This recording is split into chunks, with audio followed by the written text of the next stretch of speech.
Hi, and welcome to the State of Shakespeare. Today on the program, we have Brian Dykstra. Brian Dykstra has a very interesting project coming up called Polishing Shakespeare. Welcome, Brian. Thank you very much. Good to be here. Yeah, he's an actor who has just recently played King John down at the Folger Theater in D.C. And how was that? It was spectacular. Oh, that's awesome. Not the play that you expect that you're going to ever do for a second time. You've done it twice now? Yeah, I may be one of the few actors in the world. But Aaron Posner directed it really smartly. And I mean, I was in it, so it's hard to say. But people who blame themselves for not knowing Shakespeare were like, I understood everything. Like, yeah, that's what he does. Yep, that is what he does. That with that and Chekhov, right? That's awesome. Just looking at what you're doing, it's called Polishing Shakespeare, yes? Uh-huh. And is it in any way a reaction to the Play On project at Oregon? It is only a reaction to the Play On project at Oregon. Now, we've interviewed two of the authors. I did not know that. Yes. Aditi Kapil and Elise Theron. Interesting conversations because, as you can imagine, I'm a little bit skeptical. Have you seen any? I have not. Have you? I have seen two down at CSC. They're doing the whole canon this week or this month. Oh, wow. You didn't know that? No, I didn't. See, here's the weird thing. I tell people about this, and they're like, oh, really? I haven't heard. I'm like, okay, so if they're not marketing to us, I go there and I see the audience, and they're sitting around watching, and I don't recognize anybody. It's first-time Shakespeare people. Well, I guess it is. You know who you ought to interview is the guy who put the money up. Yes, that would be very interesting. I was with him yesterday. I am going to see Much Ado in the Park today with him. He is absolutely willing to have any conversation you want to have. Now, he's going to defend his thesis forever because I think he would be absolutely willing to do this. That's fantastic. Well, there are a lot of people who do not like it. Oh, I know. I mean, the great thing about talking to him is he's like, yeah, he understands he's the villain with a number of people. Right. I have to say that going into the interviews with these two ladies, which were done like within days of each other, I was very skeptical. And while they didn't win me over, they definitely like put me at ease a little bit. Mm-hmm. Because they're not rewriting it. Right. They're not rewriting it. They're trying to maintain as much of the Shakespeare as exists and then fix the stuff that's too confusing to follow. The weird thing is they're not cutting. Right. And they're more like replacing. Yeah. The thing that jars you is when they replace something famous. Right. And you're like, I can't not hear what I already know is there. I mean, everyone knows To Be or Not to Be or Wherefore Art Thou Romeo, but not everybody knows She Has Misused Me Past the Endurance of a Block. There was an exchange in Taming of the Shrew where they're in the wooing scene. Should be, should buzz didn't happen the way you expected it. Well, because they had to explain that one. They did? The joint. They didn't. They felt that they needed to explain that to some people. Oh, no. It seems so famous. You're just like, I'm jarred. But most of the time, it just sort of goes by. For me, it's somewhere between the No Fear Shakespeare, which is abhorrent, and Shakespeare, which is brilliant. Yeah, that's fair. Yeah. So tell us a little bit about Polishing Shakespeare. Well, Polishing Shakespeare was a reaction to the early press for the Shakespeare project that Oregon Shakespeare Festival, I guess, started. They're no longer directly involved, although I don't know how the politics is working. It's called Play On, right? It's called Play On now. But when I first heard of it, it just was the announcement. We didn't really know where the money was coming from. And nobody outside of the project seemed to know what the parameters were. I mean, they described something called translations. This got backlash.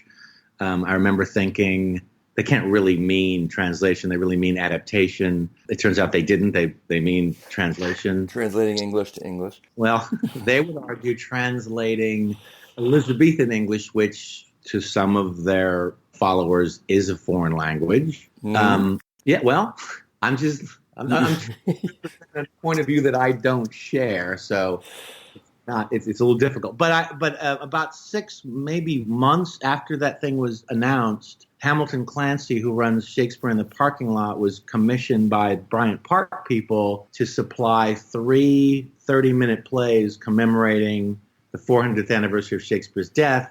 He asked me to write one of them, and I put a playwright, an artistic director, and a major donor in a room pitching this project to the playwright, trying to draft this young playwright into writing one of the plays. And I decided to write it in iambic pentameter because my sense was that they weren't asking the playwrights to necessarily stick to the meter, which felt like a mistake. I've since learned that most of them sort of have preserved some sort of meter in the verse, but I didn't know it at the time. So the arguments that came to me were what seems to be the arguments. As I'm talking to some of the people at Play On, I'm hearing things from my play coming out of their mouths, defended slightly differently, but not always.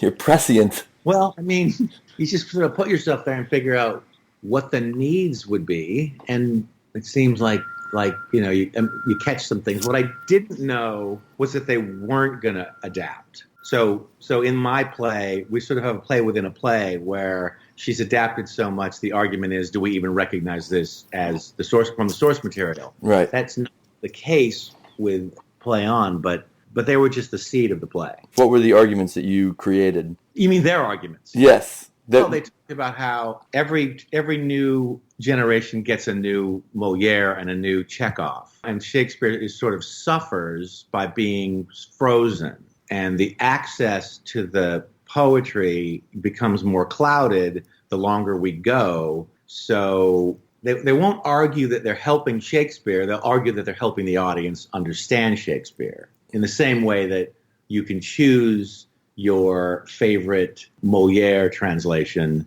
or you can take a couple of them and put them together. And in that way, they are assisting with Shakespeare. Yes, you sound skeptical. It's not my argument. I would say back, you wouldn't do that with Byron or Shelley or Keats. Wordsworth. You just wouldn't. But I think the answer I've heard back was people do with poetry. Oh. I'm like, okay, but I've not seen that. Yeah.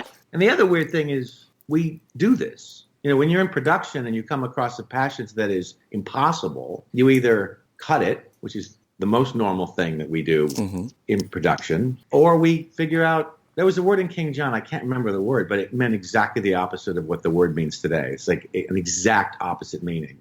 So we're staring at it, and at one point somebody threw out a synonym, and we threw out another synonym, and we found a synonym that scanned, and we're like, how's that? And that's what we made. And you did it. And we did it. Right. So, well, I have an interesting question. King John was directed by Aaron Posner, and he's known for some adaptations of Chekhov. Did you have a conversation with Aaron about this project? I did not. Because I would be interested to hear his take on it, since he does do adaptations of classical plays. Right. We had a reading there for the artistic director of the Folger and a couple other people, and I invited Aaron, but he was in rehearsal for something else at some other theater, and so he couldn't come. But he does really broad adaptations, and this is a different animal. Like when they announced it, we thought, oh, we're going to get 37 translations or adaptations of some interesting takes on these plays, and that's just not what they want. It seems, I remember talking to the two playwrights from Play On who were adapting, and they were saying, the places that they were really focused on were the archaisms, like those things that, basically any clown that comes out and talks and makes jokes that you have no idea. And I don't even know where to begin with that, because some of the humor is topical, right? Yeah, that's their argument. Like I played Pompey once, and there's a scene outside the jail where Pompey has this, in Measure for Measure, where Pompey has this monologue that's designed to get laughs, and everything is a topical reference that nobody will ever get unless they've been studying, Elizabethan England in depth for 40 years. Right. I remember saying to the director, what are we doing here? And he said, well, you need to get laughs. I'm like, with what? So I understand why people grab their crotches and use breadsticks for phalluses, but perhaps there's a better way. Right. And to me, you cut the speech. You don't rewrite it, but I guess you could rewrite it. But then they don't want Well, I can't get into their rules because I don't really understand them all that well. There's something about not using topical references. Now, yeah, because when I did it, they were definitely alluding to current events. I think that's allowed but discouraged in the way that I've read their mission. And you've had conversations with the donor, the chief donor of this whole project, and what has he said? Oh, he says, look, I go to see Shakespeare. I don't understand it. I get frustrated. I love the part that I love.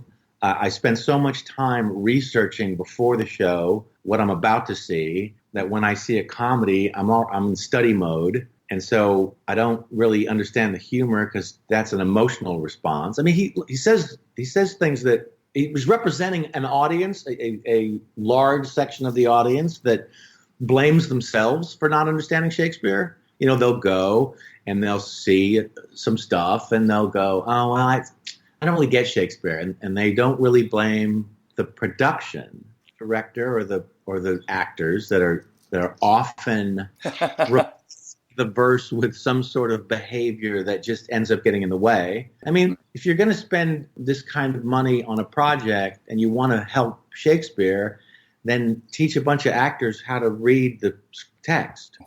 And then so they can identify the scansion and the meter and the verse and what Shakespeare intended, and then decide, I'm going to do it the way he wants me to do it, or I'm going to choose not to, rather than rewrite it. And so, Polishing Shakespeare, is it a full-length play, or is it a... Yeah, I mean, there's no intermission, but it's about 90... I mean, we read it the other day with some actors who ended up being about 95 minutes, probably shorter than that, but not a ton. 3 scenes. Takes place either in the artistic directors of a major regional theater in the Pacific Northwest office or in the theatrical version of the office. So we see the play that she's written and she's set it in this office. So then the actors become the characters, and then, I mean, the characters become the characters that their characters are based on. Okay. I'm confused. How I mean to say that? Yeah. So it's a play within a play, and then it reverts back to the office. So it's simple set with 3 actors and iambic pentameter. Excellent. And more rhyme than Shakespeare, so it does kind of echo. It's a little Molierian as we get into the play within the play. She allows the language to get more flowery than they would like. So some rhyming couplets. And some internal rhymes that really just go. And part of the talkback we had the other day was there's a fear that maybe the language is getting too self-consciously clever. So I'm actually looking at that right now. Gotcha. Do you have a little snippet to read? Yeah. Awesome. Do you want to give us a little lead into what's going on?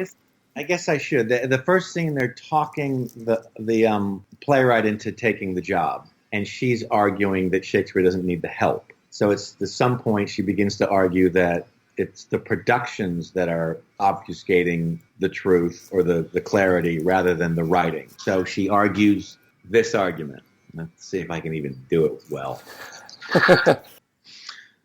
I used to think that setting Caesar on the moon or plying Romy with guns or lasers, dressing Cleopatra in saran or tin, aluminum or steel was something simply dumb. But the play survived. I always thought the play's production-proof. There's always going to be another show, a Hamlet or Othello, Twelfth Night, or As You Like It coming down the pike. But As You Like It set in Cactus Patch? Of the Wild West with Beatrice to mess with Benedict in native dress, or some director's concept clouding up with dense, confusing choices, keeping meaning way too thick to penetrate? But Shakespeare, I always thought, could take it. Now I'm not so sure. If pseudo-avant-garde directors just confuse the viewers, convincing us the issue is the writer, not their odd and awful concept sinking the production with elements impenetrable to an audience, then all those show-off choices have done a grave disservice. It's not the plays. The plays are great. It's just that no one does the plays. They do some version of the play with ghosts, slow motion, walking on the stage where none existed in the text, or a giant stack of gold or gilded chairs scattered on smoky battlefields where none existed. Henry V is just another oily politician scheming to succeed. A Cymbeline atop a flying chair, Hermione trapezing through the air, a multiple of Hamlet's father's ghost all dressed in armor, 2 in tutus. What? Cordelia, suspended in the flies, dropping from the skies, slammed down on solid ground? a giant slide in Central Park with movie stars to play Sir Toby and Malvolio, but haven't got a clue, reciting lines of dialogue with secret meaning hiding in the poetry, just waiting to be found. Mechanicals all buried in a mound, a Caliban who never makes a sound, the daughters of King Lear whose feet are bound, a 12th night cast, but 6 of them have drowned, a Richard III who floats above the ground, a Scottish king so fat that he looks round, and somehow in that play a witch is crowned, a sprite in fairy wings and Nike shoes, a dream that never hints midsummer nights and flights of fancy unintended by the mind or pen or text or thought or eye of any poet? So perhaps the fault is not the writing. God, how could it be? Just do the play. The play. Let's do the play. Oh my God, that's brilliant. I love it. There's 2 things. First of all, there's a little bit of slam poetry feel to it. Yes, that's my background as well. I'm an HB deaf poet. So yes. But I mean, there's a slam poetry quality to Shakespeare as well. Without a doubt. That's where it started, right? And then I think there might be some references in the productions noted to actual productions that have occurred in the recent times. Almost everything is something I've seen. Well, that is fantastic. That is a great thing. Is the whole Polishing Shakespeare in that kind of feeling of the rhyming and the slam poetry, all that kind of stuff? I would say there are later sections that it really goes wild, but you know, the job is to sound like human beings speaking, right? And heightened. So there's no prose in it. It's all verse. It's all in iambic, but some of it sounds a lot like dialogue. And I want the details. July 1st, It's being produced by the Resident Acting Company. The Resident Acting Company. And it's being done at the Players Theater? The Players Club at Gramercy Park. Okay. $35 a ticket, but they are raising money to... This is the Pearl that has dissolved, right. And now the actors from the Pearl are trying to land on their feet. And it looks... In fact, last night they did Shakespeare's Sonnets. I think it went well. Mm-hmm. A month ago they did Cherry Orchard, and they seem to get a dedicated audience that come and support them. And is there a production in the future of this, or? There's nothing scheduled.